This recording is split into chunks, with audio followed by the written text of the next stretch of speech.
On se retrouve aujourd'hui pour faire un point complet sur les différentes évolutions démographiques en France et leur impact sur le marché immobilier. On va voir qu'il y a notamment des chiffres très alarmants au niveau du chute du nombre de naissances. Quel impact ça peut avoir? Est-ce que cela peut provoquer une chute de l'immobilier? Je vous partage tout de suite mon écran pour faire un point. On va voir que les conclusions ne sont pas aussi simples que qu'elles pourraient l'être.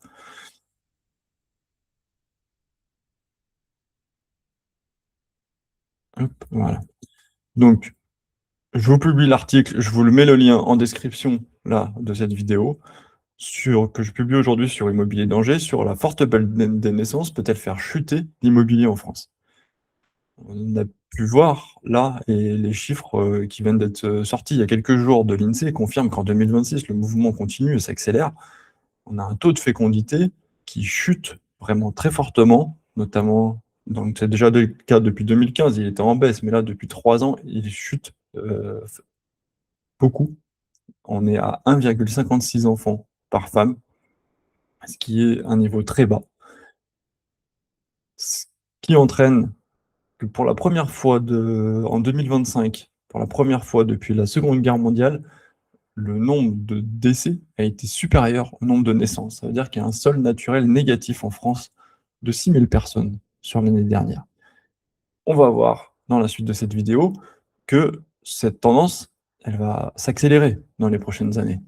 On peut voir que sur début 2026, je vous donnerai les chiffres juste après, on a déjà une baisse des naissances qui se poursuit et mécaniquement, avec une population de plus en plus vieillissante, avec la génération du baby-boom qui arrive à déjà des âges beaucoup plus avancés, on va avoir une augmentation aussi beaucoup plus forte de la mortalité et du nombre de décès.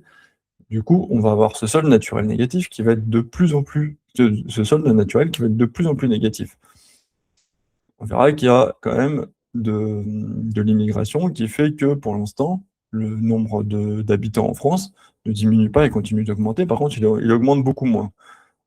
On va voir quelles sont les projections de l'INSEE pour ces évolutions dans les années à venir. Tout d'abord, on va faire un point sur les naissances. On va prendre un peu de hauteur pour regarder dans les années et les décennies à venir comment va évoluer la population en France, de manière à se poser la question après, quels vont être les impacts sur le marché immobilier?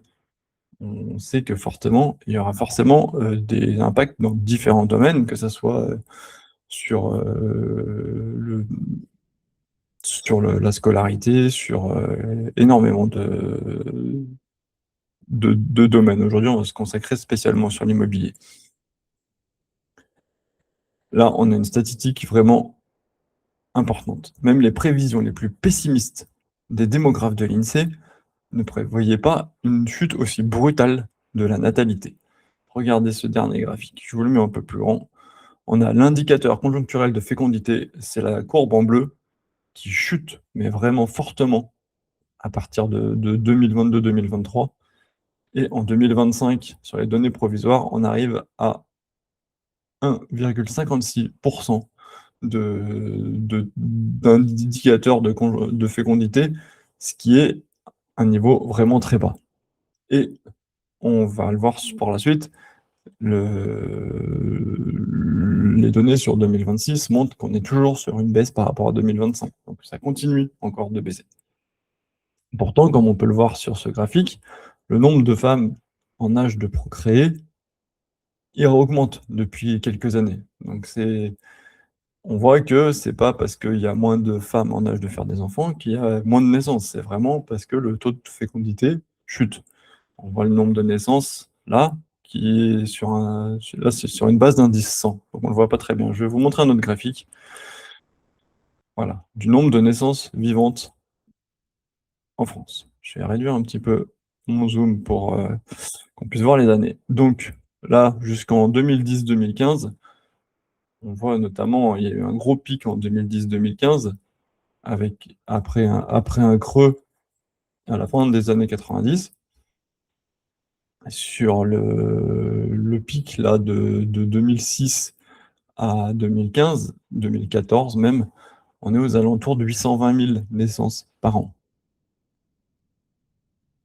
Qu'est-ce qu'on constate après? Ça commence à baisser. Au début, on peut se dire c'est normal, il y a eu un pic. On peut voir que voilà, c'est jamais linéaire, il y a des phases de pic, des phases de creux. Sauf que là, le creux, quand on revient sur des niveaux en 2020, on va dire 2019 pour pas parler du Covid, on revient sur les mêmes niveaux de points bas qu'on a eu en 93-94. On aurait pu se dire, le nombre de naissances, il va repartir à la hausse. Non, il a continué à baisser, mais il a même, la baisse est même accélérée. Ça chute véritablement. Il n'y a plus que 645 000 naissances en 2025. Donc, ça va transformer vraiment la société en profondeur. On peut voir déjà que l'éducation nationale s'attend à ce que le nombre d'enfants à scolariser est en train de baisser fortement. On va voir juste après, là, la pyramide des âges. On verra la pyramide des âges entre 0 et 15 ans. Elle est de plus en plus en train de se creuser. Donc ça veut dire quoi? Ça veut dire moins de besoins pour les écoles maternelles, écoles primaires, collèges, lycées, etc. Ceux qui font de l'investissement locatif et qui visent les étudiants, attention, il va y avoir un creux d'ici quelques années. On en reparle à la suite de cette vidéo, mais quand on voit que le nombre d'enfants est en train de chuter, ça veut dire que dans 5-10 ans maximum, le nombre d'étudiants va aussi se réduire. Attention à bien cibler les biens et les secteurs, parce que c'est un marché qui va être beaucoup plus tendu dans les années à venir. Les chiffres sur la tendance en 2026. Est-ce que le nombre de naissances repart à la hausse? Spoiler, je vous l'ai déjà dit, on est encore à la baisse. En mars 2026, par exemple, les derniers chiffres là, qui ont été publiés par l'INSEE le 30 avril 2026, je tourne cette vidéo en mai 2026, les nombres de naissances, il y en a eu 52 277 en France en mars 2026, c'est 2,5% de moins qu'en mars 2025. Globalement, sur l'ensemble du premier trimestre 2026, il y a eu 1,8% de baisse de naissance par rapport au premier trimestre 2025. On a pu voir que l'année 2025, elle était catastrophique en termes de nombre de naissances, et 2026, on part sur un niveau encore plus bas.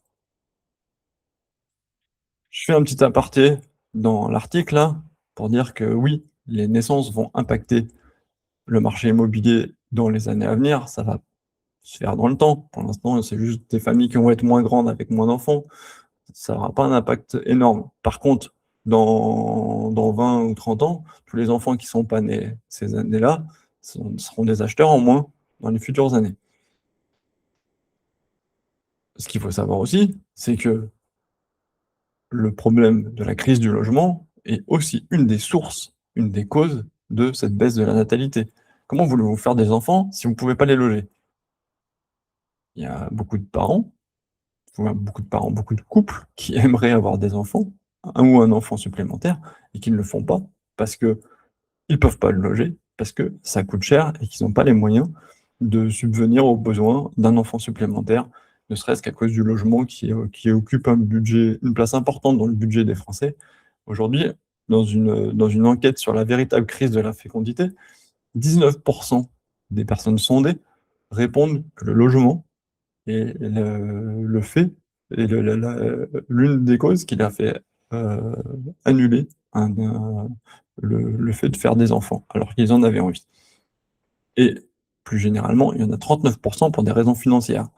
Donc quand on voit la place du logement dans le budget, il y a encore une partie des personnes qui n'ont pas ciblé spécifiquement les difficultés à se loger, mais les raisons financières, on comprend d'où elles viennent en général.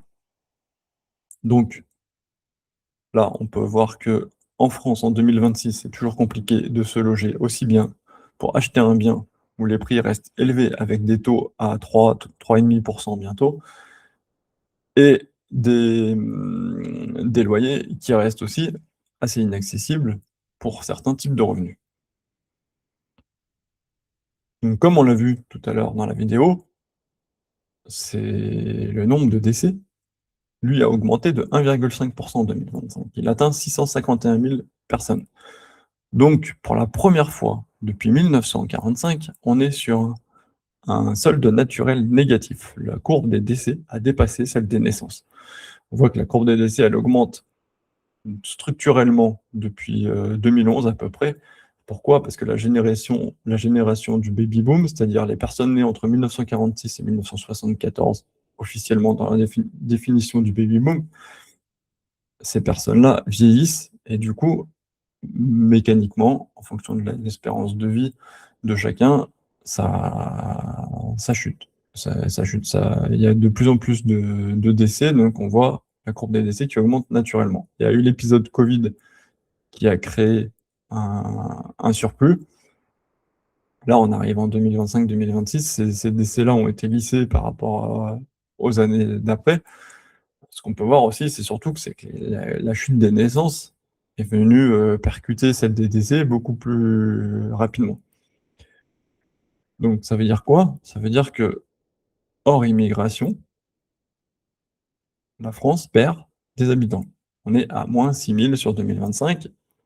Et les tendances, c'est quoi? Les tendances, c'est une augmentation des décès qui va se poursuivre, voire même s'accélérer dans les années à venir. C'est assez mécanique quand on regarde le vieillissement de la population. Et les naissances qui ont l'air de continuer à baisser assez fortement. Justement, quand on regarde ça, ce sont les tableaux des derniers chiffres par année. Donc on voit le nombre de naissances, le nombre de décès. Donc le solde naturel qui est négatif en 2025, avec moins 6 000 personnes sur des données provisoires, mais qui sont ajustées. On peut voir que qu'est-ce qui fait que la population elle est toujours en augmentation de 0,25% par an? C'est un solde migratoire positif de 176 000 personnes. Donc pour l'instant, on a 176 000 personnes qui arrivent chaque année en France et 6 000 personnes seulement en moins du fait de la différence entre les naissances et les décès. Pour l'instant, on est encore en positif. Mais si le sol naturel continue de se creuser, on va arriver, d'après l'INSEE, les prévisions sont plutôt à une stabilisation de la population. Savoir qu'au 1er janvier 2026, on était 69,1 millions d'habitants en France. Excusez-moi.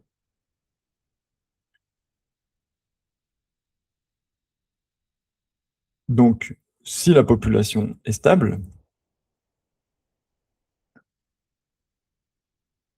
comment va évoluer le marché immobilier? Aujourd'hui, on était toujours, sur ces dernières décennies, sur un accroissement de la population, donc une des demandes des besoins de logement de plus en plus.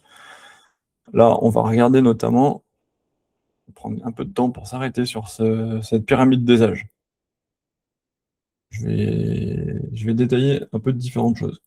On voit que, notamment, il y a plusieurs choses qui m'ont marqué dans cette pyramide des âges.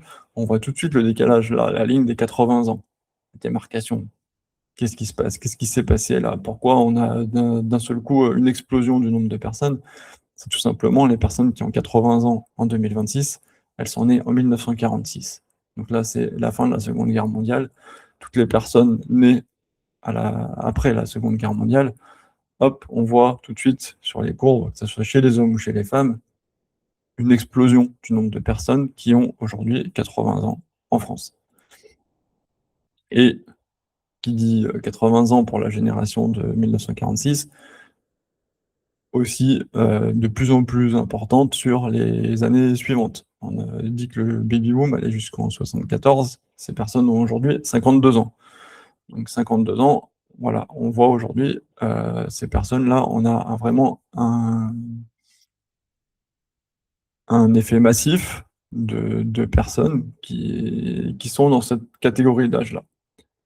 Autre chose qu'on peut voir dans cet élément, c'est regarder à partir des enfants qui ont 15 ans ou moins. On voit que la courbe, elle fond, elle se rétrécit fortement. Là, notamment, depuis sur les 3 dernières années, comme on l'a vu, le nombre de naissances a chuté fortement. Du coup, on se retrouve avec une pyramide des âges qui repose sur des enfants de moins en moins nombreux. Ça va avoir d'énormes impacts sur les retraites. Ce sont ces enfants-là qui sont censés financer nos futures retraites, alors qu'ils travaillent beaucoup.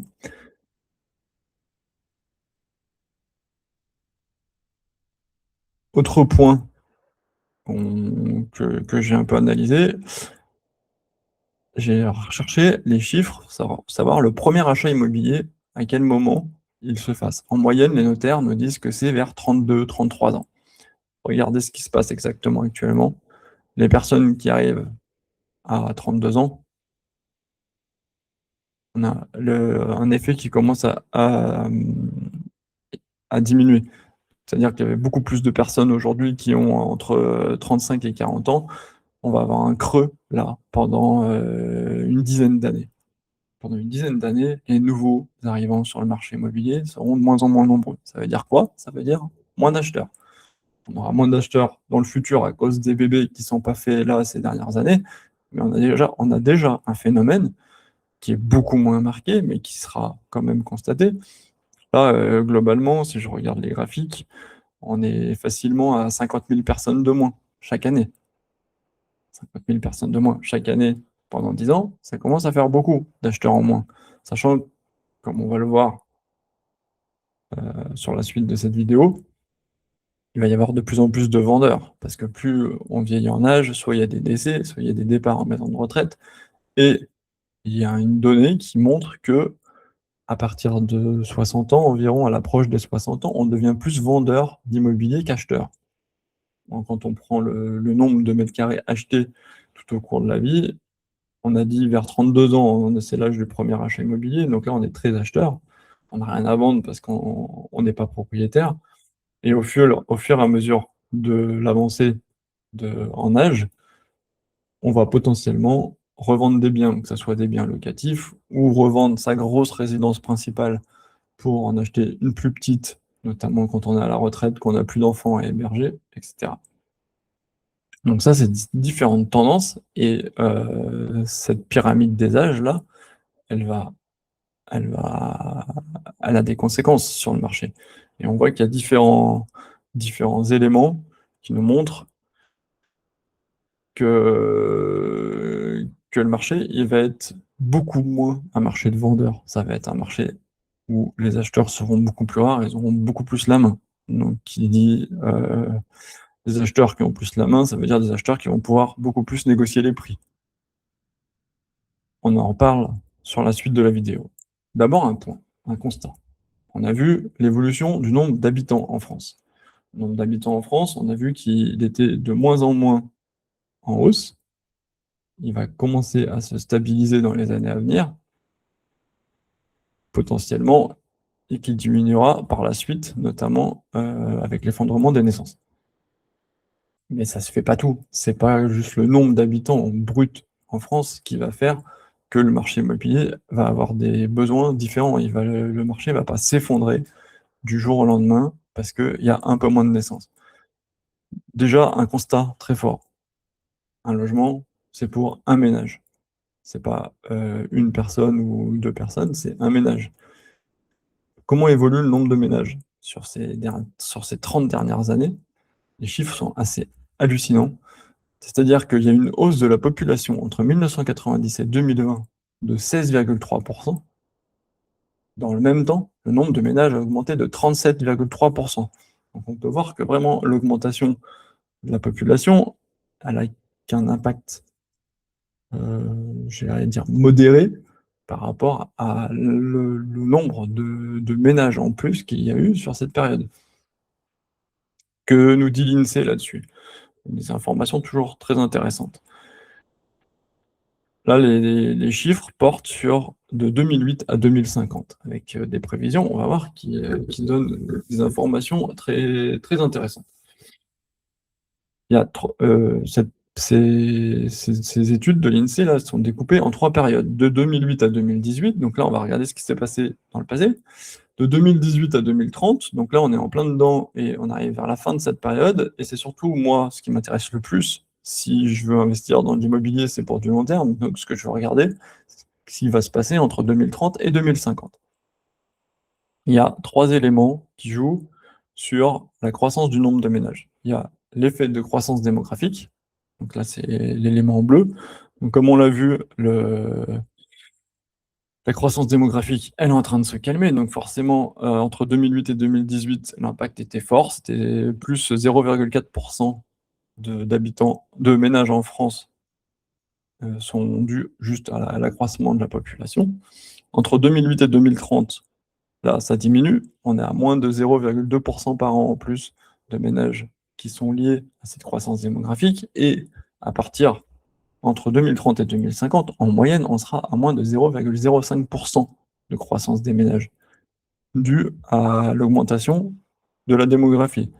Et ces chiffres proviennent d'une étude de l'INSEE qui a été faite en 2024.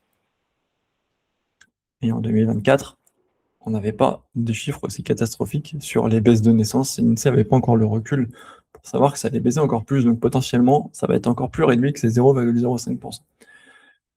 Les autres éléments qui impactent la croissance du nombre de ménages, c'est l'effet structure démographique.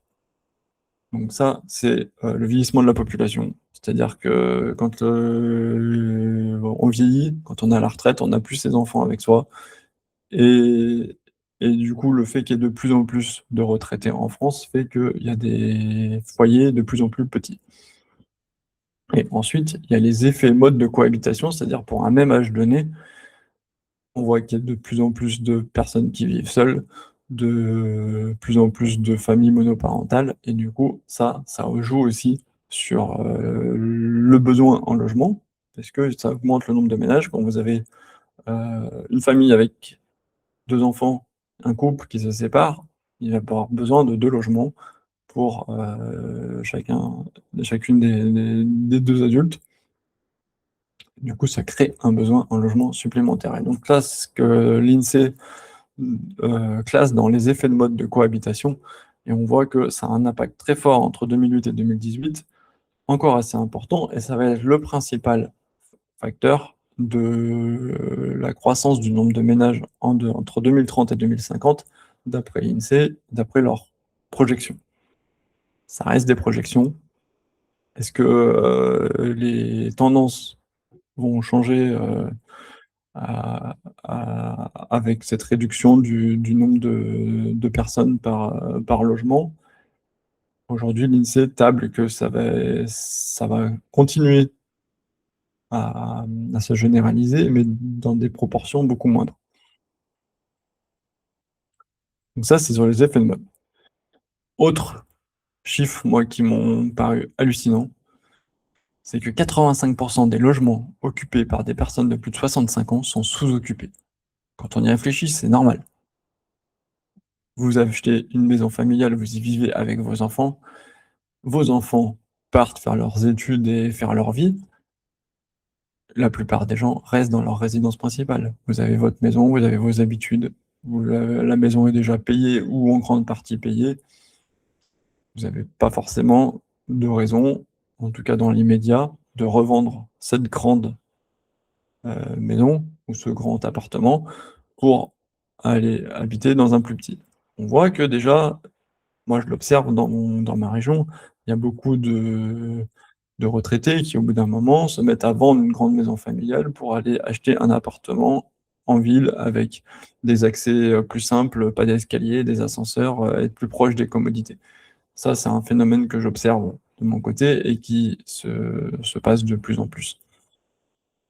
Mais ça se fait progressivement, il n'y a aucune obligation de quitter sa résidence. Et du coup, voilà, les chiffres sont assez impressionnants. 85% des logements occupés par des retraités sont sous-occupés. Ça veut dire qu'il y a beaucoup de maisons ou de grands appartements dans lesquels on pourrait loger beaucoup plus de personnes.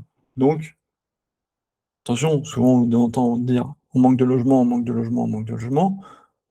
Il y a aussi le fait que les logements sont utilisés de manière qui n'est pas du tout optimale.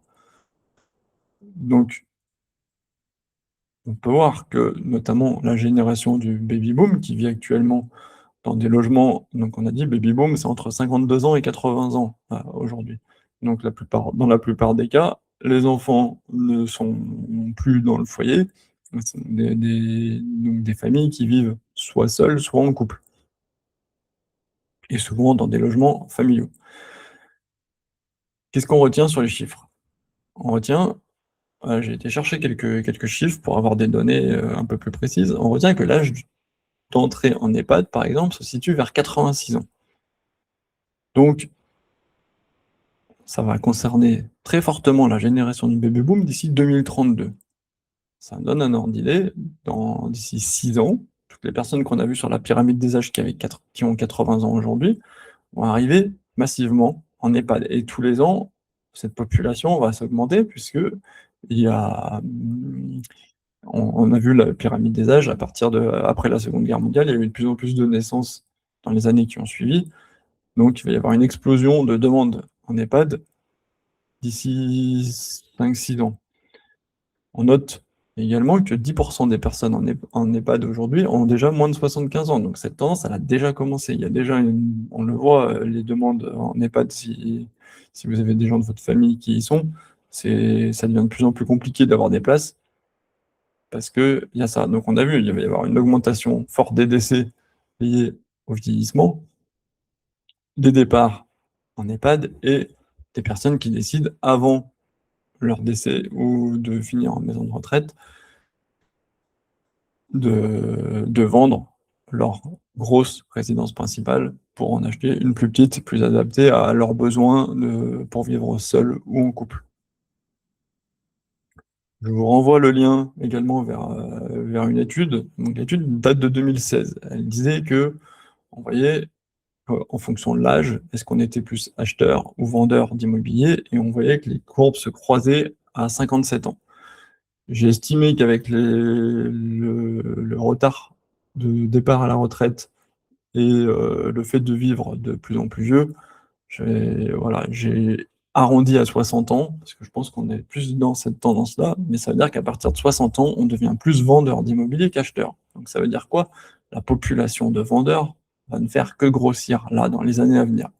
On le voit déjà sur le marché immobilier, il y a eu l'explosion des taux qui a fait que le marché s'est complètement figé. Là, il est en train de se rééquilibrer. Mais pour se rééquilibrer, c'est toujours les fixations des prix est toujours un combat entre acheteurs et vendeurs. S'il y a énormément de biens à vendre et très peu d'acheteurs, les prix sont tirés vers le bas, et vice-versa, quand il y a énormément de demandes et qu'il y a peu de biens sur le marché, les prix sont tirés vers le haut parce que les vendeurs dictent la loi et dictent leur prix. Aujourd'hui, on peut voir, voilà, les tendances nous montrent quoi sur la démographie? Nous montrent que les périodes qu'on a connues là, ces 10, 20, 30 dernières années, elles vont changer. Parce qu'aujourd'hui, on a la génération du baby boom qui devient beaucoup plus vendeuse d'immobilier. On a de moins en moins d'acheteurs parce qu'il y a moins de jeunes. Et financièrement, pour eux, c'est compliqué aussi d'acheter leur logement. Donc on voit que ce rééquilibrage, voilà, la population du nombre de vendeurs, elle va exploser dans les années à venir. Maintenant, on rappelle, et ça je le rappelle très régulièrement sur Immobilier Danger, l'immobilier, ça reste un marché très local. Moi, j'ai tendance à faire des analyses au niveau national, avec des tendances générales, que ce soit sur les prix, sur les taux, etc. Mais très localement, il peut y avoir des divergences assez fortes d'un point à un autre, d'une ville à une autre, d'un département à un autre, d'un quartier à un autre, même dans certaines villes. Analysez toujours plus finement en fonction de votre secteur géographique. Là, on a l'INSEE qui nous fournit des cartes très intéressantes au niveau de l'évolution du nombre de ménages par département. Ça nous donne déjà un gros indicateur, ça va permettre de dézoomer quels sont les départements dans lesquels la population augmente encore fortement, donc notamment le nombre de ménages. Ce qui dit nombre de ménages dit besoin en logement. Il y en a des départements où ça a augmenté fortement, d'autres moyennement, et d'autres où ça diminue. Regardez, on va avoir différentes cartes là qui sont très parlantes. Je vais les agrandir au maximum pour que vous puissiez bien voir. Donc là, on va reprendre les 3 périodes qu'on a vues tout à l'heure sur le découpage de l'INSEE. Donc là, on est entre 2008 et 2018. On peut voir que en bleu, il y a un seul département qui connaît une baisse du nombre de ménages. Je reprends les chiffres là-dessous. c'est la Nièvre, avec 0,18% de ménages par an en moins tous les ans sur cette période. C'est-à-dire que pendant 10 ans, ils ont perdu 0,18% de ménages. Donc on comprend bien qu'aujourd'hui, le marché immobilier dans la Nièvre, il est pas très folichon. Ça, c'est la carte de ce qui s'est passé il y a déjà plus d'une dizaine d'années. On peut voir qu'il y a aussi d'autres départements, tous ceux en jaune, là, sur cette première carte, qui ont des fluctuations entre moins 0,1 et plus 0,5% par an de ménages. Donc c'est là où le nombre de ménages commence à se stabiliser, il n'est pas en forte hausse. Là où on est en rouge, c'est les augmentations de plus de 1% par an. Donc là, c'est vraiment les départements où il y a une forte croissance de la population et du nombre de ménages, et du coup, des forts besoins en logement supplémentaires. Donc, on peut voir notamment, j'ai été voir les données derrière ces cartes. On a la Haute-Marne qui est aussi en négatif avec moins 0,06% sur cette période, et Paris avec moins 0,07%. Paris est toujours un cas un peu particulier où il y a de plus en plus de résidences, de tourisme, des logements qui sont utilisés pour faire du Airbnb, etc. Paris, il y a aussi un endroit où il y a beaucoup de résidences secondaires, des gens qui n'habitent pas Paris, mais qui ont un pied-à-terre sur place. Donc ça reste toujours une ville un peu particulière à analyser au niveau de la démographie. Paris n'est pas en train de s'effondrer, ça se saurait sinon. Et par contre, sur d'autres départements, on a pu voir, par exemple, sur cette période, j'ai noté l'Indre qui a plus 0,01% ou la Creuse qui a plus 0,05% par an. On voit que c'était déjà des départements dans lesquels le nombre de ménages était quasi stable et ne progressait plus. Maintenant, on va revenir sur la période 2018 à 2030. Là, on voit tout de suite la carte, elle change de couleur. C'est assez visuel. On a déjà beaucoup plus de départements en bleu. Le nombre de départements en jaune est aussi plus important. Et ceux en rouge a fortement diminué. Donc, je vais reprendre les données un petit peu en dessous comme ça, hop, pour que vous puissiez voir. Il y a déjà beaucoup plus de départements en perte. Donc là, je vous rappelle, c'est la période de 2018 à 2030. Donc c'est déjà une période qui est presque terminée. Et on est en moyenne. Les Ardennes perdent 0,16% de ménages par an. La Creuse perd 0,10% de ménages par an. En l'Indre, on perd 0,05% de ménages par an. En Haute-Marne, c'est 0,23% par an. Dans la Meuse, c'est 0,06% par an. La Nièvre, 0,15%. Paris, 0,03%. Dans les Vosges, 0,01%. Et dans le territoire de Belfort, c'est là où c'est le plus important, on est à moins 0,31% tous les ans. Là, on est quand même sur des niveaux assez importants. Parce que ça, je vous le répète, c'est étalé sur 12 ans. De 2018 à 2030, tous les ans, on perd. Le territoire de Belfort perd 0,31% de ménages. J'ai pas fait le calcul pour ce département-là, je l'ai fait après pour un autre département dans les 20 années à venir. C'est assez important. Donc voilà, vous comprenez bien. On va le voir un peu par la suite, mais dans les départements où le nombre de ménages diminue déjà, a diminué sur ces dernières années et va prochainement diminuer beaucoup plus fortement, le marché immobilier, il va pas être florissant. Vous n'allez pas avoir une explosion des prix avec beaucoup de demandes d'acheteurs. Sauf si on revoit des événements comme le Covid qui ont donné un rebond d'activité dans des secteurs qui étaient un peu délaissés, où les gens ont cherché beaucoup plus de verdure. Mais les tendances sont quand même beaucoup plus à vivre dans des grandes métropoles, notamment parce que c'est là qu'il y a de l'emploi. Maintenant, là, je trouve que c'est une période qui arrive très vite, c'est la période 2030-2050. Là, regardez cette carte. Voilà. Donc les départements où ça augmente énormément, il n'y en a plus que deux, c'est les départements d'outre-mer. On reste à plus de 1%. Hop, je vais remettre un peu plus la carte centrée, voilà. On a quelques départements où ça augmente encore. On a par exemple la Haute-Savoie, l'Ain, on a la Haute-Corse. Alors, on a différents départements comme ça où il va y avoir encore une augmentation assez forte de la population. Qu'est-ce qui fait que dans l'Ain ou la Haute-Savoie, ça va continuer à grossir? moi je connais très bien le secteur puisque j'habite en Savoie, je suis pas très loin, c'est l'emploi sur le bassin genevois et en Suisse généralement, où il y a une forte demande de main-d'œuvre française, très fortement rémunérée par rapport à les salaires qu'on peut avoir en France. Donc, on reste sur des populations qui vont continuer à croître. Maintenant, j'ai compté le nombre de départements qui allaient être en négatif sur cette période tous les ans. Tous les ans, tous les ans. Ça veut dire que tous les ans, il va y avoir ça de ménage en 2030 et tous les ans, on va en perdre un petit peu. On est à 32 départements qui vont avoir des baisses du nombre de ménages. Donc là, on est directement, quand on parle de l'effet démographique, plus que la population, c'est vraiment le nombre de ménages qui compte. 32 départements où le nombre de ménages va baisser. Donc, qui dit nombre de ménages va baisser, ça veut dire qu'il va y avoir de moins en moins de logements occupés. Donc, ce qu'il faut bien comprendre, c'est que ça veut dire qu'il va falloir vraiment, si vous achetez des biens dans ces départements, il va falloir vraiment cibler les emplacements de qualité, les biens de qualité. Ça veut dire des bons matériaux, ça veut dire un DPE déjà très intéressant ou qui va être modifiable assez facilement, parce qu'il y a des biens qui vont forcément perdre beaucoup de valeur, parce qu'il n'y a plus personne qui pourra les acheter. Les seules personnes qui vont vouloir acheter dans ces secteurs vont chercher les meilleurs biens possibles. Et tous ceux qui auront trop de défauts, ils vont être soit laissés pour compte, soit voir leur prix complètement chuter pour pouvoir trouver un acquéreur. Je prends l'exemple le plus fort, c'est la Martinique. D'après l'INSEE, entre 2030 et 2050, en Martinique, le nombre de ménages va baisser de 0,82% par an, et ça pendant 20 ans.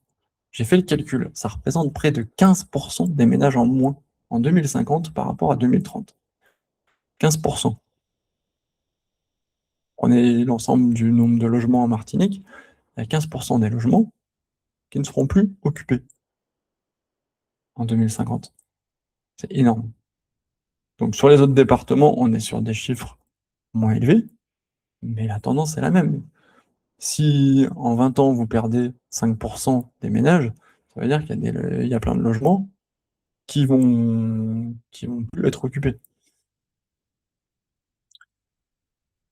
Donc, voilà, j'ai déjà donné un peu mon avis là dans l'article. Je fais un point sur comment la pression démographique qui est à la baisse va impacter l'immobilier, notamment les prix de l'immobilier.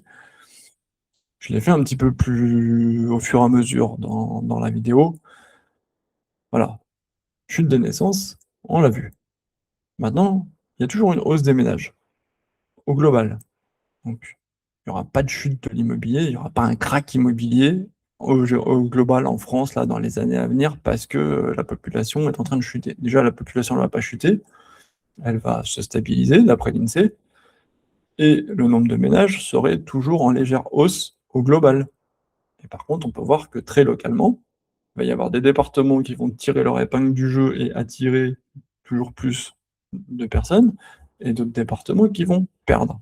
C'est déjà le cas, et ça, c'est ces phénomènes qui vont s'amplifier, mais de manière beaucoup plus forte dans les années à venir. Donc, ça veut dire qu'il va y avoir des contrastes encore plus forts entre les différentes régions. Donc là, je ferai juste un point sur les prévisions de l'INSEE. On a pu voir que sur le taux de fécondité, l'INSEE ne s'attendait pas du tout à ce que la fécondité elle descende aussi bas, aussi rapidement. L'INSEE fait souvent des prévisions, une tendance moyenne, une tendance basse, une tendance haute. Et là, les chiffres sont beaucoup plus bas que la tendance basse qui avait été projetée. Donc ça veut dire quoi? Ça veut dire que si ils se sont trompés sur cette tendance basse, ça veut dire que le nombre de ménages il va augmenter beaucoup moins vite qu'ils ne le pensent. Donc ça peut être ces phénomènes de perte de ménages par département va peut-être être plus forte que leur estimation. En tout cas, c'est la tendance qui a l'air de se dessiner. Et je note également un point très important, on a pu le voir en 2020 avec le Covid, des épidémies, des guerres, voilà, il peut y avoir des événements très marquants pour une population qui fassent complètement changer les besoins et les envies des gens. On a pu voir tout de suite avec le Covid, avec la mise en place du télétravail, de nombreuses personnes quitter les grosses métropoles pour essayer de se chercher des coins, avec un peu plus de verdure et un peu moins d'habitants. Donc ça a eu un effet. On a pu voir le pic de vente en 2021, ça a été dû notamment à ça. Ça a été dû à cet effet de nombre de personnes qui ont cherché, soit un bien secondaire dans lequel aller et vivre pendant leur télétravail et ne plus habiter leur logement habituel en centre, de grande ville, soit des gens qui ont carrément vendu leurs biens dans les centres des grandes villes et qui ont acheté dans des villes de taille plus modeste. On a pu voir justement que les évolutions des prix, notamment à Paris, à Lyon, et cetera, des prix où des villes où les prix avaient flambé, avant Covid, où les prix sont là où ils ont baissé le plus dans les années qui ont suivi. Donc on peut voir, voilà, un événement, une épidémie, on n'est pas à l'abri qu'il y ait une nouvelle épidémie, dans les mois ou années qui viennent, ça peut rebasculer les besoins. Ça peut, voilà, donc là, l'INSEE fait des prévisions sur le nombre de ménages, sur les évolutions par département, à voir s'il y a vraiment des changements de tendance qui viennent casser un peu ces prévisions. On a, on peut le percevoir déjà avec juste avec ces graphiques, mais il va y avoir du coup des besoins en construction de logements qui vont être complètement différentes. Quand vous avez des départements où, le nombre de ménages fait que diminuer, il n'y a pas besoin d'aller construire des nouveaux logements. Ou alors il faut construire pour remplacer les logements qui sont devenus obsolètes, qui sont trop vieux, qui sont pas rénovables.